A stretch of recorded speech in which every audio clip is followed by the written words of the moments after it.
네, 저희가 계속하여 우리 매일 성경 교재를 통하여서 말씀 묵상 하고 계신 줄 굳건히 믿습니다. 혹시 안 하시고 계신 분들도 괜찮습니다. 우리 목자분들께서 굉장히 열심히 묵상하시면서 여러분과 함께 말씀 나눌 준비가 잘 돼 있다고 저는 또한 굳건히 믿습니다. 오늘 말씀은 드디어 이제 사무엘 하가 시작이 돼요. 그래서 사무엘서 하면은 여러분들 머릿속에 사무엘 하면 어려서 기도하고 하나님 앞에 쓰임 받고 선지자, 사무엘 상과 사무엘 하를 기록하신 분, 이렇게 우리가 알고 있겠죠. 근데 실제로 사무엘 상하를 기록한 사람은 사무엘이 아닐 가능성이 훨씬 많아요. 왜냐하면 사실 사무엘은 사무엘 상하의 처음 부분에만 등장하지 그 뒤는 다 다윗의 이야기거든요. 사실 사울과 다윗의 이야기. 그래서 이 사무엘 상하에서 우리가 사실 더 많이 깨달을 수 있는 건 이 사무엘이 어떠했다라기보다는 사무엘이 무엇을 했고 사무엘이 어떠한 일로 시작했지? 이거거든요.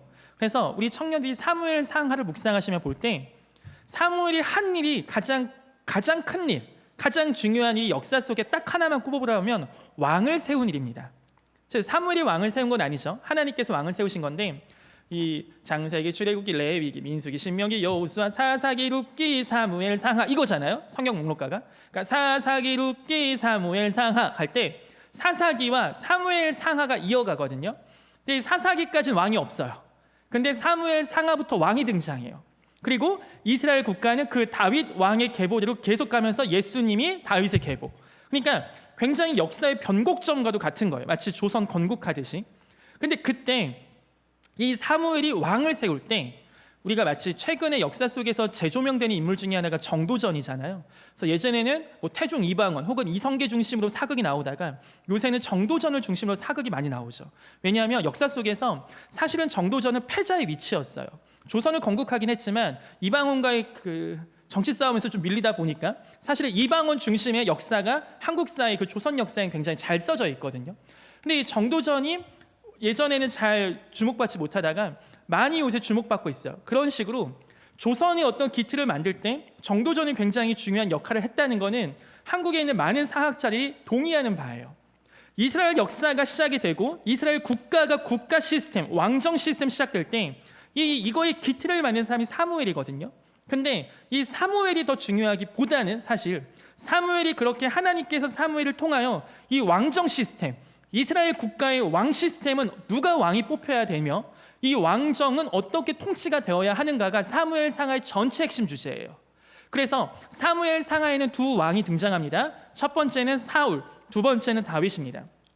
이 이야기 구조가 굉장히 비슷해요. 처음에 사울이 기름 부음 받은 이야기가 나오고 그러다가 사울이 망한 이야기가 나와요. 왜 사울이 하나님을 버렸는지, 어떠한 식으로, 어떠한 죄를 지었는지. 그리고 우리 머릿속에 다윗은 되게 좋은 왕, 사울은 악한 왕, 다윗은 되게 좋은 왕, 나는 사울보다는 다윗을 닮아가야지, 이렇게만 하면 아직은 주일학교 수준.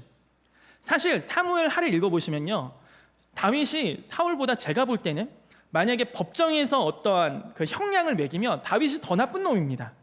적어도 사울은 자기 부하의 어떤 여인을 택해서 간음하고 그 남자를 막 살인 교사하고 이런 장면은 솔직히 나오지는 않거든요.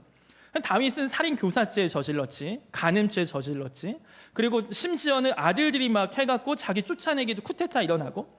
그러니까 사실은 무언가 그냥 하나님을 빼고 신앙을 빼고 보면 사울의 인생이 낫냐, 다윗의 인생이 낫냐, 다윗의 인생이 좀 난 것 같다, 난 이렇게 살아야겠다라고만 정리하기에는 좀 복잡해요.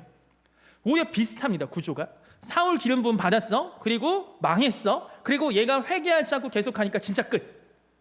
다윗도 기름 부음 받았어.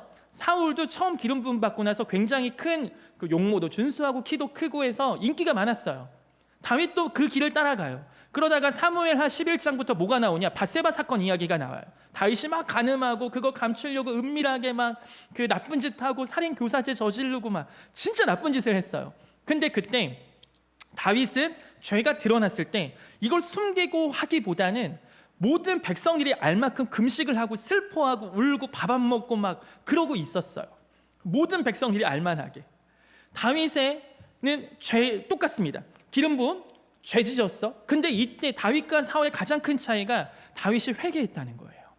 이 죄를 하나님께 고백하고 백성들한테 그리고 자신의 어떤 신하들에게 이것만 다 감추고 하기보단 자신의 정당한 대가를 지불하려고 자신의 아들도 죽게 되고 여러 가지 복잡한 걸 다윗이 그냥 받아들입니다.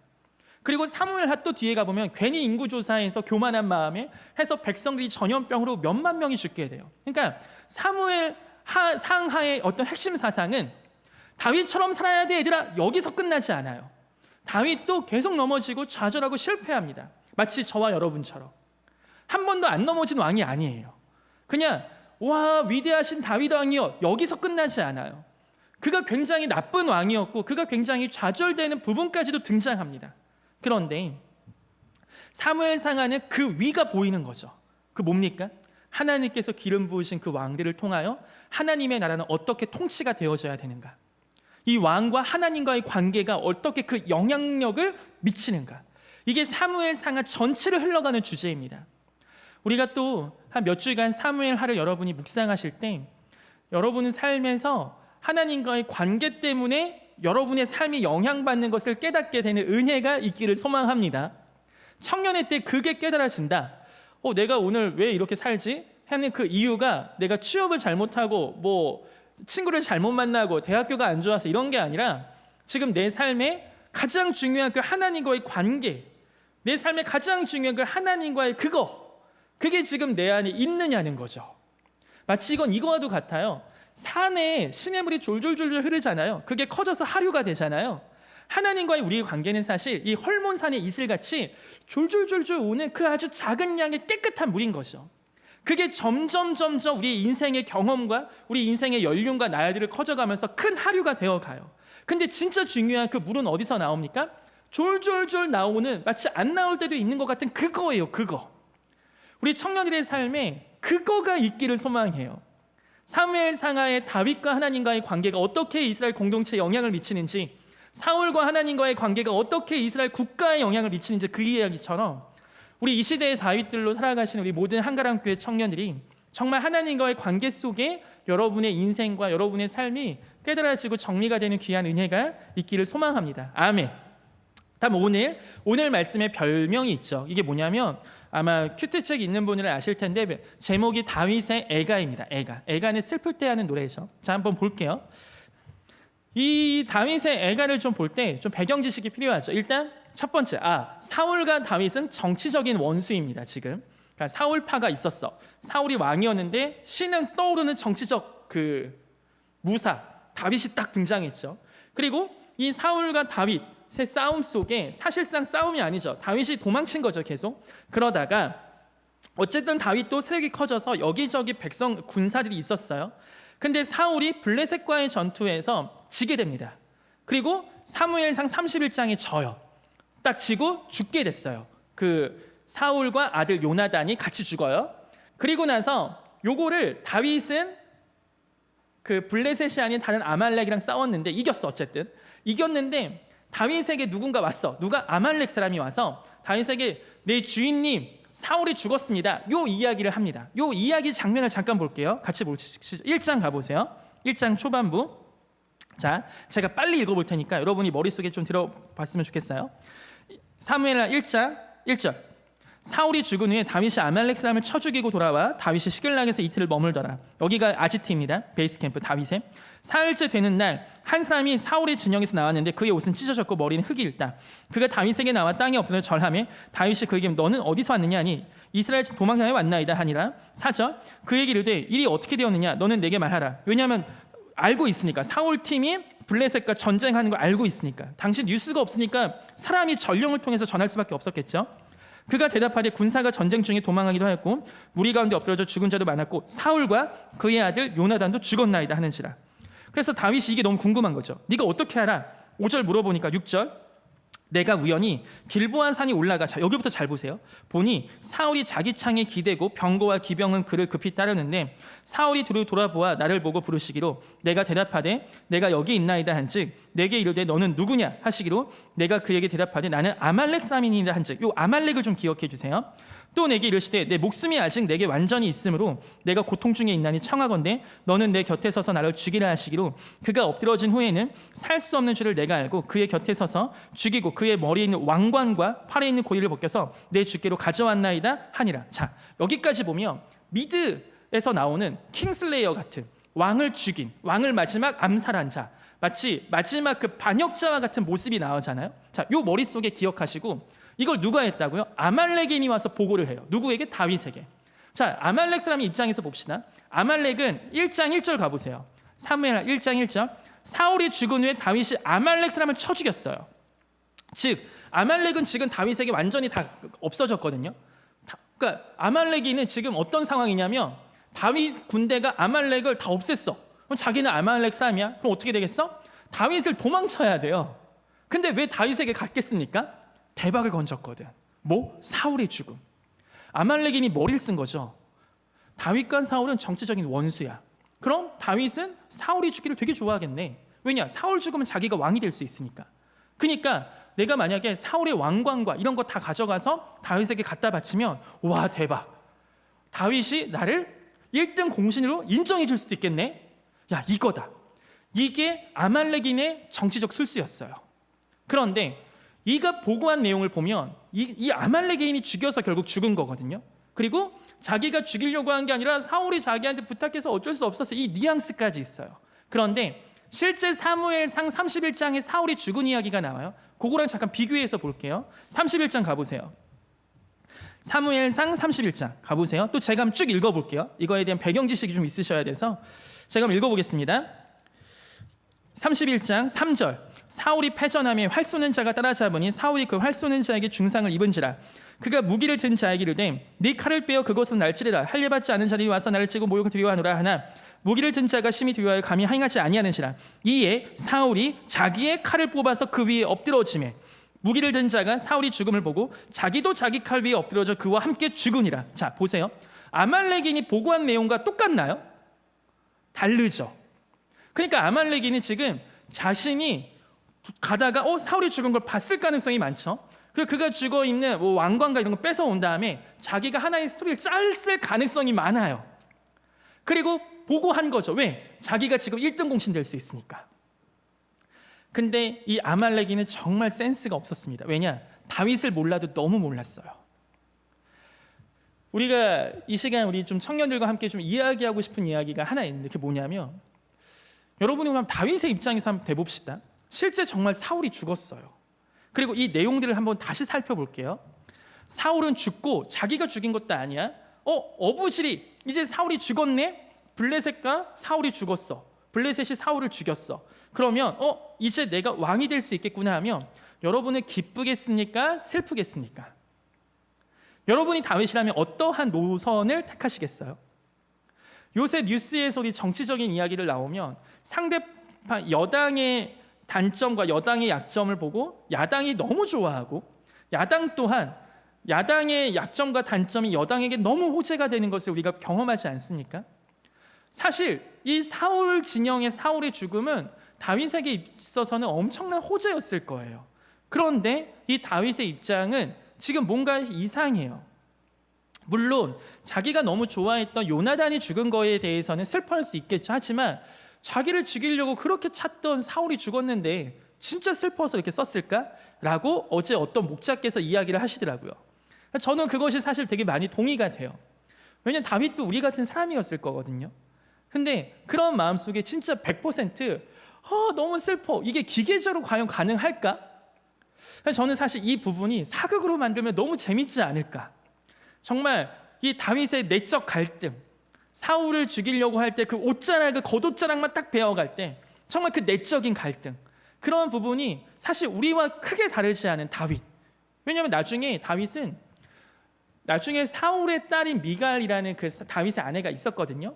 근데 다윗의 그 사울의 딸 아내 미갈에게 막 싸우다가 어떤 얘기까지 하냐면, 야, 하나님이 니네 아빠 나라 뺏어서 나한테 줬잖아, 이런 얘기까지 해요.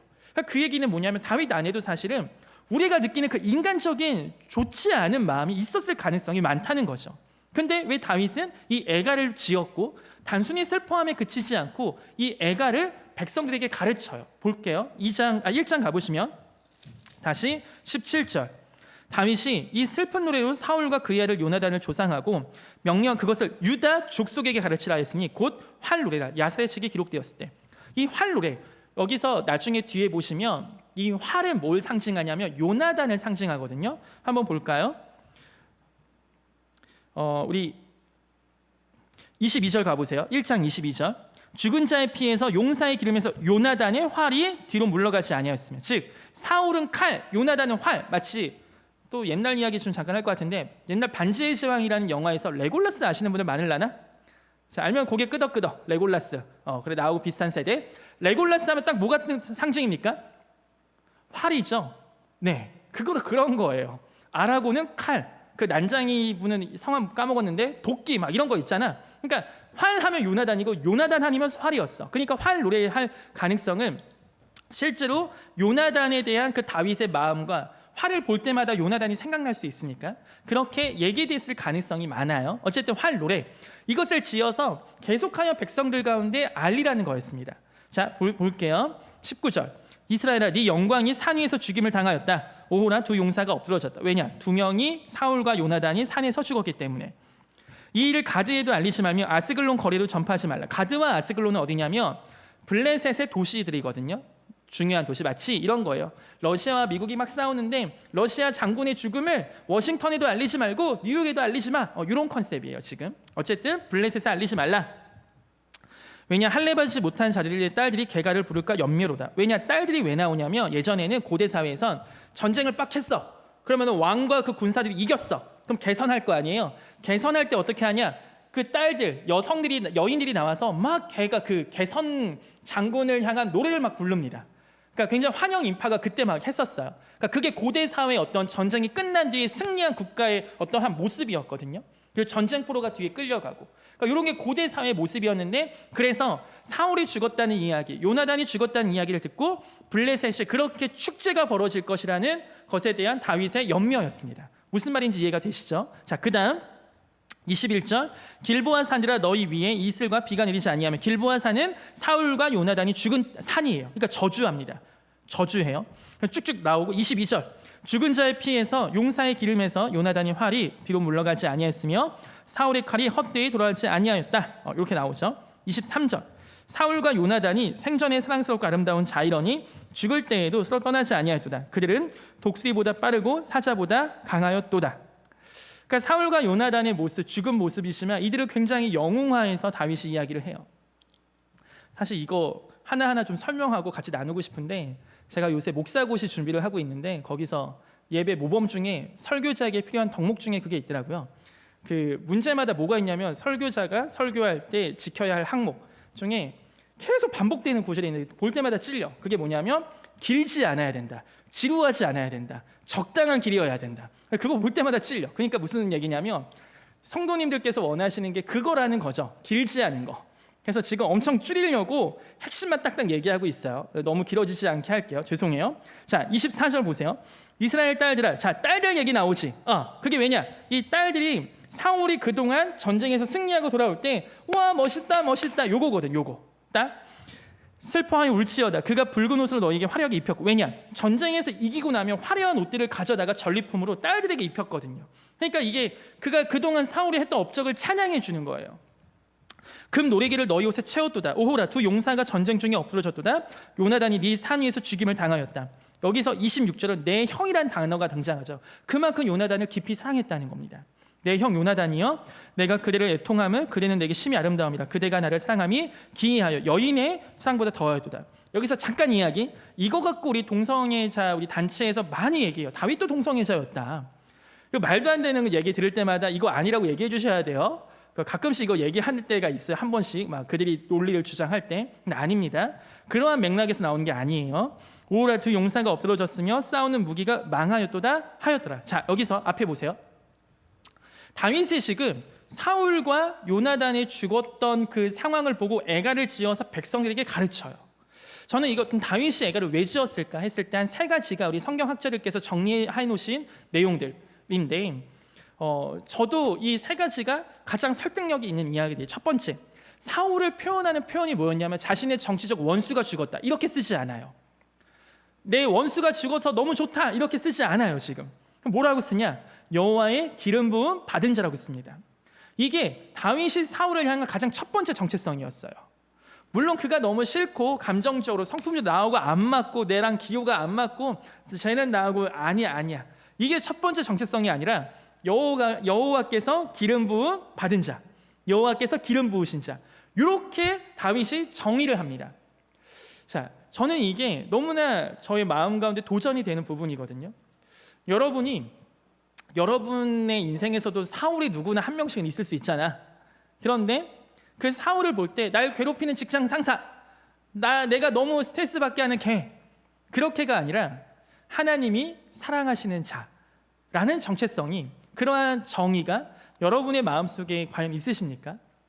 다윗은 적어도 자신의 감정과 자신의 어떠한 원망과 분노와 이게 다윗이 절대 없지 않았어요. 시편 보시면 하나님을 향한 탄식시가 굉장히 사울을 향한, 이 원수를 향한 욕들이 되게 많아요. 그런데 이 다윗은 지금 그것보다 가장 먼저 정체성을 사울의 죽음을 보고 여호와의 기름 부음 받은 자가 죽었다는 표현을 씁니다. 그리고 그거에 대해 굉장히 슬퍼해요. 마치 제가 너무나 사랑하는 아내가 있는데 제가 어떠한 제 3의 인물을 크게 좋아하진 않아도 저희 아내가 너무 좋아해요. 그래서 이 사람이 죽었어. 그래서 제 아내가 슬퍼함을 보고 저도 너무 슬픈 것과 같은 상황일 수 있는 거죠. 하나님께서 기름 부으시고 하나님께서 세우신 자, 하나님께서 사랑하시는 자가 죽었다는 이 사실 자체만으로 다윗은 너무 슬펐습니다. 왜 그렇습니까? 다윗이 하나님을 너무나 사랑했기 때문입니다. 우리 한가람교회 청년들도 하나님을 사랑하는 주의 청년들이시기를 소망합니다. 하나님을 사랑하기에 하나님이 슬플 때 나도 슬픈, 하나님께서 세우신 거기 때문에, 하나님의 계획이기 때문에, 하나님의 것이기 때문에 내가 이것이 너무 싫지만 하나님 때문에 이게 되어지는 그 말도 안 되는 은혜가 우리 한가람교회에 있었으면 좋겠어요. 그렇기에 내가 용서가 안 되는 자가 용서가 될 때가 있고 내가 너무나 싫은 자가 품어질 때가 있는 거예요. 왜? 다윗도 다윗의 마음에서 끝난 게 아니라 하나님의 기름 부음 받은 그 정체성이 있었기 때문입니다. 두 번째는 다윗 역시 사실 사울과 그러한 애증, 즉 증오만 있는 게 아니라 사랑에 대한 마음도 분명히 있었을 겁니다. 왜냐하면 다윗의 장인 어른이거든요. 그리고 골리앗을 죽인다고 할 때, 골리앗 앞에 나갈 때 다윗의 형들도 막 엄청 흔히 얘기하는 진짜 무시당합니다. 그냥 무시도 아니고 진짜 무시해요. 그런데 이 다윗을 내보냈던 최종 컨펌을 어쨌든 사울이 합니다. 그리고 인정해줘요. 사울이 다윗에게 그러한 사랑 표현도 많이 해요. 너무 좋아하기도 하고, 물론 나중에 악신이 들려서 그렇게 다윗을 막 죽이려고 했지만 어쨌든 처음부터 악연이 아니었어요. 그러니까 다윗 또한 수많은 그런 감정과 수많은 개인적인 어떠한 그 복잡 미묘한 게 많이 올라왔을 가능성이 있었습니다. 자, 세 번째, 정치적인 이유인데, 이거는 만약에 지금 아말렉인이 와서 와 이렇게 됐어. 그래서 다윗이 그 아말렉인을 칭찬하고 뭔가 상을 주고 했다면 당시에는 모두가 다윗 편은 아니었거든요. 사울 편도 남아 있었어요. 그러니까 만약에 아말렉인을 다윗이 칭찬하고 이 사람을 막 공신 세워줬어. 그렇다면 문제가 생겨. 왜? 그럼 혹시 다윗이 사주한 거 아니야? 다윗이 나중에 뒤에서 그 아말렉인을 솔직히 시킨 거 아니야? 혹시 다윗이 사울을 죽인 거야? 이런 소문이 굉장히 날 가능성이 많았겠죠. 그럼 이게 복수의 연속입니다. 사울파가 일어나서 다윗 또 치고 막 이렇게 복수가 될 수 있어요. 다윗은 이스라엘 나라가 그렇게 망하는 길로 가지 않기를 원했을 거예요. 그래서 다윗은 대대적으로 이 노래 제목 또한 다윗의 애가라고 불려서 계속하여 백성들 속에 가르쳐지게 해요. 이 이야기를 부를 때마다 백성들 뭘 배우겠습니까? 아, 다윗은 사울의 죽음과 무관하구나. 다윗은 사울의 죽음을 슬퍼하구나. 결국은 나중에 다윗은 맨 처음에는 유대 민족으로만, 유다 족속 12지파 중에 유다 지파에게만 왕으로 처음 인정받지만 결국은 이스라엘 나라 전체의 왕이 등극하고 그렇게 통일 왕국이 시작이 됩니다. 자, 이러한 걸 볼 때 다윗의 지혜와 또한 다윗의 깊이 생각하는 부분이 우리가 또한 배울 수 있는 부분이라고 생각합니다. 이 세 가지 이유들 중에 여러분은 어떤 이유가 맞다고 생각하십니까? 이거는 해석의 영역이기 때문에 이것만 주장해요, 이것만 맞아요라고 보기에는 어려울 수 있어요. 하지만 이 이야기들 속에 저와 여러분이 함께 말씀 본문을 통해 함께 나누고자 하는 마지막 메시지는 어쨌든 여기서 다윗이 슬퍼하잖아요. 다윗이 아파하잖아요. 근데 우리는 요새 이 슬픔과 아파함과 애통을 너무 숨기고 살아가는 세대가 된 것 같습니다. 그리고 심지어는 이제는 슬픔을 잘 느끼지 못하는 시대가 된 것 같아요. 요새 뉴스가 참 많습니다. 누구의 실수, 누구의 악행, 누구의 잘못들이 굉장히 잘 도배가 돼 있죠. 댓글 속에서는 굉장히 얼마나 사람들을 죽이는 댓글이 많냐면 심지어는 이러한 연예 뉴스에는 댓글도 못 달게 막았어요. 너무나 심한 얘기들이 많으니까. 근데 어느 순간 이 다윗의 애가 자체가 우리 한국 사회 그리고 세계 사회에서 너무나 많이 없어진 것 같습니다. 내 적의 잘못, 내 적의 무너짐은 나한테 너무 좋은 조롱의 대상이 되고 희화화의 대상이 돼버리는 이 시대에 저희가 살고 있는 것 같아요. 적어도 다윗은 자신을 괴롭히던 자가 죽었을 때 이 슬퍼하는 마음, 애통하는 마음, 이것이 적어도 다윗에게는 있었는데 어느 순간 이 시대 속에서는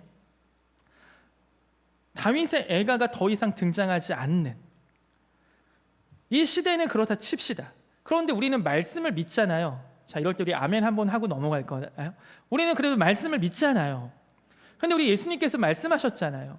얘들아, 니네 친구들만 위해서 기도하면 그게 뭐가 세상과 다르니? 야, 니네가 친구들, 니네 좋아하는 애들만 축복해주면 세상하고 뭐가 달라? 야, 너네 예수님의 제자 아니야? 너네 나 따라오는 거 아니야? 원수 사랑해야 돼. 이게 우리가 예수님께서 못을 박으신 말씀이거든요. 근데 그게 우리가 어느 순간 세상에서 다 그러니까 그거는 어차피 우리가 못 지키는 말씀이 하고 너무 넘어가지는 않습니까? 근데 예수님께서 이 상황을 예언하셨어요. 말씀하십니다. 우리 마태복음 잠깐 가볼까요? 마태복음 24장 12절. 마태복음 24장 12절. 우리 한번 같이 읽어보면 좋겠습니다. 마태복음 24장 12절. 제가 가진 신약성경 41페이지입니다. 24장 12절. 함께 읽습니다. 시작. 불법이 성함으로 많은 사람의 사랑이 식어지리라. 여기서 보면 불법이 즉 악이 많아진다는 얘기예요. 악이 많아지니까 어떻게 됩니까? 사랑이 식어져요. 즉 악을 이길 수 있는 건 사랑이거든요. 근데 사랑이 식어져요. 그러니까 사랑이 냉랭해지는 거예요. 우리도 얼마나 요새 너무나 냉철하고 차갑습니까? 어떠한 상황이 생겼을 때 너무 우린 똑똑해져서 다 고학력자가 돼서 너무 잘 분석하고 너무 잘 비판하고 너무 잘 그것이 결론이 딱 도출되지만 그 안에 하나님의 마음이 얼마나 있습니까? 우리가 사회를 바라보고 세상을 바라보고 어떤 교회의 무너짐을 보고 평가할 때 우리는 그냥 너무나 맞는 말로만 그 교회들 무너짐을 그냥 죽이고 있지는 않습니까? 혹은 교회 같은 형제 자매들끼리도 너무나 맞는 말과 너무나 정확한 피드백으로 그 사람을 하나님의 마음 없이 그냥 평가해 버리고 그냥 얘는 이랬어 끝, 얘는 이래서 얘가 잘못한 거야 끝, 여기서 끝나서 우리는 얼마나 많이 사람들을 잃어버리고 있습니까? 너무나 차갑고 너무나 똑똑하고 너무나 맞는 말로 우리는 얼마나 투쟁 중에 있습니까? 이 애통함과 이 슬픔과 이 하나님의 마음이 우리 한가람 청년부 안에서는 아직 남아있기를 간절히 소망합니다. 정말 간절히 소망해요. 이거는 어디서 배울 수 있는 게 아니잖아요. 공부한다고 배울 수 있는 것도 아니잖아요. 이건 하나님의 마음이 아니면 배울 수 없는 겁니다. 하나님의 사랑이 아니면 어디 가서 진짜 이게 안 되는 거예요. 다윗의 애가, 우리의 애가는 지금 어느 곳을 향해 쓰여져 있습니까? 우리 애가는 나를 좋아해 주던 애가 죽었을 때, 나를 사랑해 주던 사람이 죽었을 때만 쓰여 있지는 않습니까 지금? 그리고 아말렉인처럼 단순히 눈에 보이는 아주 그 가벼운 생각으로 단순히 눈앞에 보이는 그 단기적인 그 성과를 위해서 그냥 그렇게만 살아가는 파편적인 삶은 우리 가운데 아닙니까? 너무나 표면적인. 적어도 다윗은 정말로 지혜롭게 그리고 현명하게 이러한 생각들을 하면서 깊이 사고하는 부분이 이 부분들을 볼 때 많이 배울 수 있는 것 같아요. 저는 개인적으로. 그래서 우리 한가람 청년들도 단순히 눈앞에 보이는 그 아주 말초적이고 쾌락적인 것만 쫓는 게 아니라 정말 멀리 보고 그리고 하나님 앞에서 정말 선한 가치들을 잘 지켜가기를 소망합니다. 마지막으로 그냥 저의 개인적인 이번 한 주간의 나눔을 하고 함께 기도하기를 원합니다. 제가 이번 주에 함께 이 말씀을 보며 이 다윗의 애가 나는 과연 그렇다면 정말 이 슬픔이 어디서 나올 수 있을까? 나는 과연 그렇다면 나는 정말 이렇게 슬퍼할 수 있을까?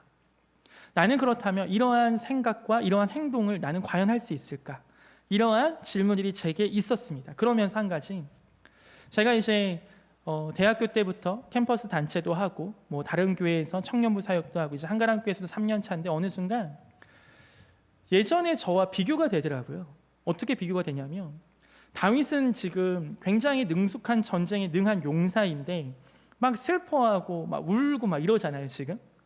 근데 제 마음속에 어느 순간 예를 들면 우리 한가람 교회 버전으로 하게 되면 예전에는 후배가 어떤 예배에 안 왔어. 그러면 마음이 너무 조마조마했어요. 걔 어떡해? 걔 지옥 가면 어떡해? 걔 청년회 때 그냥 이 삶을 이렇게 허비하면 어떡해? 걔 청년회 때 정말 주님 만나야 되는데 막 하면서 잠이 안 와. 막 새벽 1시에 찾아가. 야, 너 오늘 왜 예배 안 왔어? 야, 너 오늘 왜 모임 안 왔어? 야, 우리 이렇게 살면 안 되지 않아?